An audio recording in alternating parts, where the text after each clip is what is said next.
everyone. So today I'm going to show you how to create and print a table structure. The way we do this is that we do it in Access. So I'm going to search for Access. I'll click on Access 2016 and then I'll go to blank desktop database. And once I do that, it will automatically ask me to save the file name. So today's example, I'm going to use student info, and then you'll find that it will actually automatically save your file under the C drive under documents. I click on create and I come to my Access home screen. And the first thing I do is I click on view, and you'll always find there are two little options. We'll always click on design view first because we first have to create the field names or the table structure. And the next thing we'll do is then obviously once the table structure has been created, we will then enter our data. So for today's purposes, we're going to click on design. We're creating our table. So we're going to click on design view. You'll also notice that it will say table 1 over here, and it will ask you to rename it. Today's example, we're going to use level 4, and we're going to say OK. Once we say OK, you'll notice the table 1 has now renamed itself to level 4. You'll also notice that as a default, ID and auto number will always come up, okay? And it will always have a little key over here. It's called a primary key. As you know, IDs, no two people have the same ID number, so it serves as a unique identifier. So for today, what I'm going to do is I'm going to not use it as a primary key, and I'm going to switch off the primary key. How do I do that? I merely click on it, and you'll notice that it's no longer dark gray, it's a light gray, and my key has disappeared. Okay, so there are various other fields, and there's an example we're going to use today, and this is the example we're going to use. So the next field that we need is the first field that you'll see over here is ID, which is a default, and the auto number is default as well, and the properties will be default as well. So what do they mean by properties? So you've got field name, you've got your data type, and your properties is over here. Okay, it will say here field properties. Okay, so it will always be 1, 2, 3. So the next one that we're going to create is student number. So you'll type it in exactly the way you see it, in capital letters. And then we'll go to data type, and it actually asks us to create text. Now, you'll always see that it will move on to short text. If you click on the drop-down menu, it actually gives you short text, long text, and various other options. When you see text, for this purposes, in this example, we're going to use short text. Okay.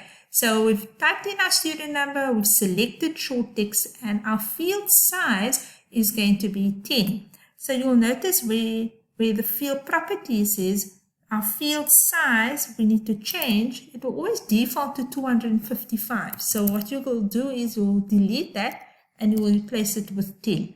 So there we've completed our second field name already. The next one, we'll go to the next one now, and we're typing in name and then our data type. Now, you always find that a little box perhaps comes up as you're creating your field names. Please read it. So what is it asking us here? It's saying the name you supplied is a reserved word. Reserved words have a specific meaning to Microsoft Access or to the Microsoft Access database engine. If you use a reserved word, you may receive an error when referring to this field. So what I'm saying is that Access uses name as a reserved word. So what we'll do is we'll just say OK, and it will override it. Okay, so once you've got name, the next one, it says data type has to be text. Again, we'll select short text. And then the field size is 25. So the field size here, we're going to change from 255 to 25. So what do they mean by 25? So basically they know that the name will have at most 25 characters. So that's basically why they've used 25. Okay, and the same thing with student number. I think our student number is 10. So it only has a field for, the field size will be 10. So there'll only be 10 characters. Okay, or numbers. So the next one we're going to do is date of birth, which is DOB. And then it says data type must be date and time. So we'll select the down arrow, we'll click on the down arrow and we'll select date and time. Great. And what does it say? It says the format must be long date. So we click on where it says field properties and we'll select format and we'll click on the down arrow. And for these purposes, I'm just going to maximize the screen and you'll notice there is my down arrow and it's looking for long date. You'll notice there are various versions of the date. Short date is where it shows the year, the month and the day, whereas here it gives it out in full in terms of long dates. It's the day, the full and the full date. So we'll click on long date. Okay, so the next thing that we're going to do is, so we've settled date of birth. We're going to go to, we're selecting hostel and it says the data type. So we'll go to data type and we'll select yes or no. So here we've got yes or no. Okay, and it also tells us in terms of properties, accept the default. So the default under our properties says yes or no, so we'll accept it. So the next one is subjects. And it says here the data type must be number.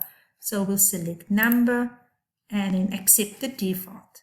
So the default says long integer as the field size. So we'll leave it at that. And then we've got deposit,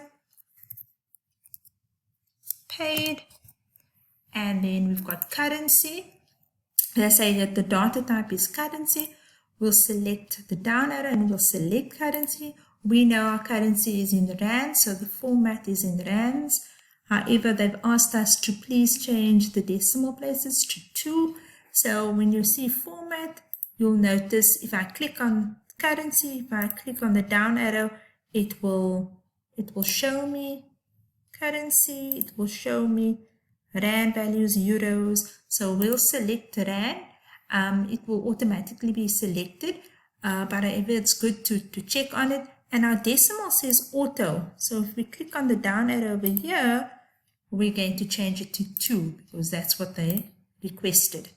And then we are done. So once we've created the various fields, we're now going to show you how to print the structure. So you will find that I will provide you with steps to print the structure of a table. Okay. And these are the steps that we're going to follow and what you need to do. And basically the structure will be this over here and you'd be printing it. Okay, so I'm going to show you on Access now how to do that. So the first thing we're going to do now is we're going to click on Database Tools. We're then selecting Database Documenter. And then we'll tick the box that we're requesting and then we're going to click on options. You'll find that there will be little ticks. Please make sure that there are no ticks. So including for the table, you should deselect those. You'll always select the middle one, which is names, data types and sizes. So we always talk about 0, 2 for the second section, and for the third section it will be nothing. So you'll notice it will say here you have to deselect, so we say 0, and then this is the middle section, which is 2, the second one, and then nothing, which is 1. And so once we've clicked on that, we're going to say okay, And then we'll say OK again. And it says here, must close table first. Close now. You say yes. Do you want to save the changes to the design of table level 4? We say yes, please. And there, voila, you have your structure. So you'll also notice it says C drive, where it's saved. There's your student info is the name of your file. It was done at specific date, the columns and the types, the data types, as well as the field properties which we've changed. Okay, so you'll be getting marks for all of those. So well done. And so we've got it now. What we need to do is, you'll notice it says this is portrait. If you want to change it to landscape, you will then click on landscape. And if you'd like to print it, you'll click on print and print it as requested. Okay, and then once you're done, you will, if you want to get out of the screen, you'll merely say close print preview. Great, well done everyone.